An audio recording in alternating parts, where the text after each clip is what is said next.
I'm Emily LeBar, and I'm the creative person behind Raising LeBar. Today I'm going to show you a DIY on how to make this belt right here. So follow along, and I'm going to show you how to style it and why you need to make one today. I love styling this belt with my favorite vintage military jacket. It really cinches in my waist and gives my outfit a little bit of feminine flair. I live in these high-waisted jeans, and this belt is the perfect addition to my outfit. Just pair it with a cute top and you're ready for any Saturday morning hangout sesh. A great way to wear this belt is with your favorite jumpsuit. You can keep it classic and go tonal on tonal or mixing prints, but this is definitely going to be one of your favorite accessories. Okay, let's go over everything you're going to need to make this amazing lace-up belt. You're going to need some type of fabric or leather. Vinyl works too, or you could use faux leather. I'm choosing to use real leather. This is the piece that I'm going to be using for this project. It's super cool. I fell in love with it. It's neutral colors, distressed a bit, and has a lot of white. I'm super obsessed with white right now. So I thought that this would be a really great way and a great piece to add to my collection of belts. I bought this at Mood. You can buy this at a variety of leather stores, fabric stores. You can order them online. They really come in every color, size, texture, you name it, they have it. It took me a while. If you know anything about me, I'm the most indecisive person you'll ever meet. I was there for a long time trying to pick something out. So it's great when you're a designer and you have that problem. So yeah, also when you're picking out something for the fabric, make sure you're picking out something that's really durable. It should be on the thicker side because when you put it around your midsection, you don't want it to curl or lose its shape. You need it to be sturdy and be stable. So that's something to keep in mind when you're picking it out. Next, I chose this. It's called suede lace. This is for the lace-up part right here of the belt. You can also use ribbon, like I did here. You can use a variety of things, so make sure you get creative, use a bunch of colors, like do it up. I chose to go really neutral, matchy-matchy with this, just because the look that I'm going for and what I actually need in my wardrobe. But I was also thinking the other day that you could totally do a super cool red lace up the center and it would look amazing with red leather boots, which are also super in style right now for fall. So just an idea out there if you want to like take it and run with it. You're also going to need eyelets. These are pretty standard. I bought these at Joann's. It's just a large eyelet kit. You can get them at Joann's, you can get them online. Yeah, variety of places you can get them. Make sure your kit also comes with these two pieces though too. This is an anvil and this is a little black piece. It helps your garment to look super professional, so that it doesn't look like it's homemade or that you made it in the living room, kitchen, dining room of your apartment, like I am right now. But anyway, when you're like out and wearing your new piece, and people compliment you, you'll be like, oh, I made this, and nobody will ever know because it looks that good and that professional. So that's always cool. Also when buying eyelets, you can really buy any size. I chose to go with the large size, but you can also go like super grungy and have a more hardware look. If you do two on either side, then you get like a little bit more metal look to it. You can also do a bunch of grommets on either side, and then you have a very Victorian look. So when you're doing this, really just design till your heart's content. Think of also what's in your wardrobe, your personal style, what you want to wear this with, and really customize this design to what you have, and then you can wear it all the time and it'll fit in perfectly with everything you want, which is why I'm choosing to do it the way I'm doing. You're also for this going to need a hammer. It's super hilarious that I own one of these because I am not very handy, but I guess it's good that I have one. I don't think I've ever used it either. You're also going to need scissors. These are fabric scissors, so they're super sharp. You're definitely going to need sharp scissors to do this because, like we were saying before, your fabric or your leather, vinyl, faux leather has to be durable and strong. And if you try to use like dull scissors, it's going to look jagged and really unprofessional, and you're gonna hate the project. So if you need to invest in really good scissors, it'll be well worth it. You'll thank yourself later. You're also gonna need a ruler. This will help to measure out where you're placing your eyelets. Also helpful to make it look very professional. You're going to need the pattern that I provided you online. You can find this on my website. Just download it, print it out. It's going to be in sizes, or you can find it in sizes small through extra large. So check that out and choose whatever size fits you best. Also, you're going to need a pen. What's really cool when you're working with vinyl and leather is you can just draw right on your piece, and it's not going to bleed through like other fabrics. So yeah, when you place your pattern, you can trace the whole thing, you can like mark on it notches and things, and it makes it super easy, and it just helps when you need to like take notes. So keep one of these handy. Alright, that is everything that we need. So let's get started. Alright, here we go. The next thing that you want to do is lay out your leather piece and really examine it and make sure that you are liking the areas that you think you're going to cut your belt out of. One other thing I forgot to mention earlier is please print out your patterns and take it with you to the fabric store or wherever you're going to get leather so that you make sure you got enough. It's very important. You don't want to buy something that's too small.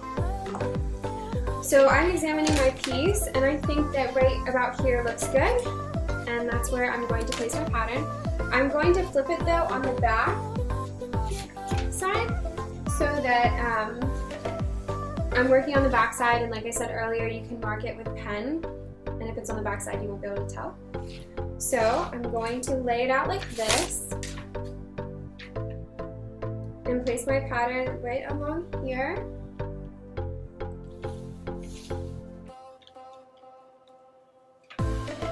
I'm going to use some makeshift holders so my pattern doesn't move.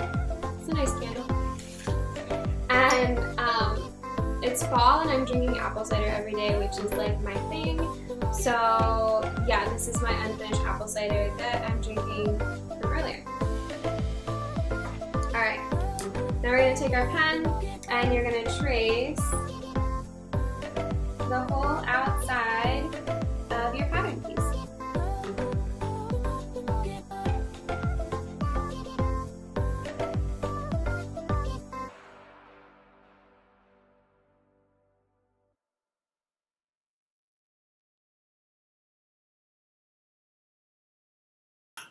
All right, let's do eyelets. Couple tips.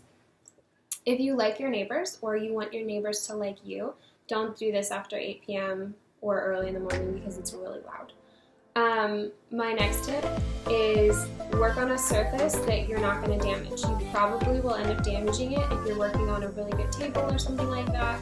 My table's from college, so I've seen worse things. But really protect your surface, or if you need to go outside or lay down cardboard or something like that, you don't want to damage your table. Alright, so let's start doing this. Okay, so I marked, according to my pattern, there's little tiny dots where my eyelets are going to go. If you'd like to change the amount or the configuration or anything like that, totally fine, but this is where your ruler comes in handy. This guy. Make sure you're measuring. If you don't, when your belt meets in the middle, and even if they're off like an inch, it's going to be really obvious, and again, it's going to look like you made it, and we don't want that. So make sure you measure everything. Also, try to stay a ½ inch or 3/8 of an inch in from the edges.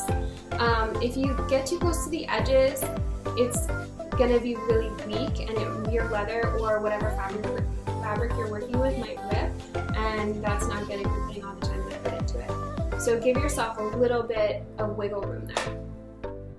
Alright, so parts of the eyelid. So you've got these two guys. This guy right here is a little bit taller, and this guy right here is a little bit shorter. So you're gonna take your tall side is the side that you're gonna see when you're wearing it. So it's gonna be on the outside of the garment. So take that tall guy and put him like right in the middle of your pen mark. So you can see your little pen mark, and now you're going to use your pen again and trace up against that edge, the inner edge, not the edge that you're seeing when you look straight down on it, but the edge that's touching your fabric or leather. So it's definitely a smaller circle than this outer edge right here. Alright, so after you do that, use your scissors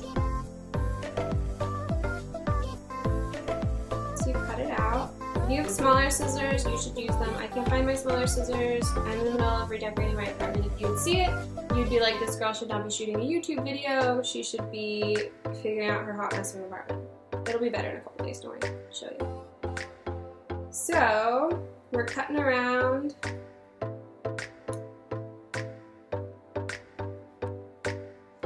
Be careful that you don't make your holes too big or else you'll be able to see it. The good thing about if you're working with leather or even vinyl, it has a little bit of maneuverability. So even if you cut your hole a little too small, you can work with it. If you cut your hole too big, it's really hard to work with it.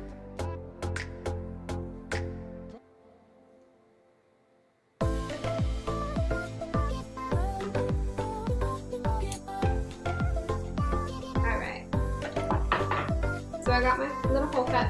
It's okay if it looks like really jaggedy and gross. I know I use the word gross, but it's okay, you're not gonna see it. So take your tall guy and you're gonna place him through the nice side of your fabric. So you'll see him from the outside. Then you're gonna take your short guy and you're gonna put him on the back side of your fabric. Now this is where these little guys come in handy. Also, I totally practiced doing this before I worked on my real thing. So if you need to do that, do it. It's really good, that way you can get a feel for how your leather or how your fabric is going to work or how it's going to react. Definitely practice, because you don't want to do it and it not look good because you didn't practice. So this little black piece goes underneath, I'll make this so you can see. This little black piece goes underneath and it fits right in the groove of the eyelet. Your wrong side of your fabric or your back is facing up towards you and your good side is facing down. Now you use this piece and you place it right on top. And this is the loud part. And then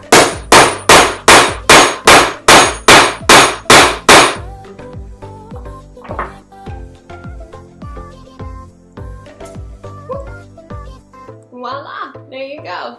And it's all on the back and both pieces are secure and you're ready to do this however many eyelets more that you have. So, and it's really secure, like you can pull on it, but that way when you lace it up and you pull it tight, it's really secure and it's not going to rip. This is really important why we don't put it too close to the edge, because it would be able to rip off if it was too close. Alright, so for me, because I'm doing 10 eyelets, I have 9 more of these babies to go. Alright, let's do it.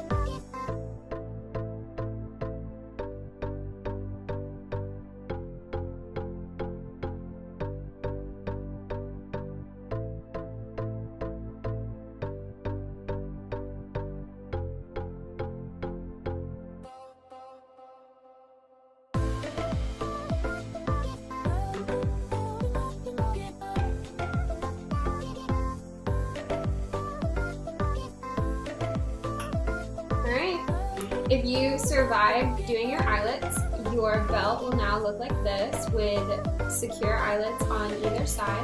You are now ready to use your trim or whatever you're using, in my case, my suede lace, to do the last part of this, and that's lacing it up and getting it all ready for me to wear. Okay. You can lace it up however you want. If you want to get super creative with it, like we used to get creative with our sneaker laces way back when, you know, like in 5th grade. It was cool. Do that, but I'm going to do really traditional, and I'm just going to lace it up like I did in my mock-up. And yeah, I'm really excited.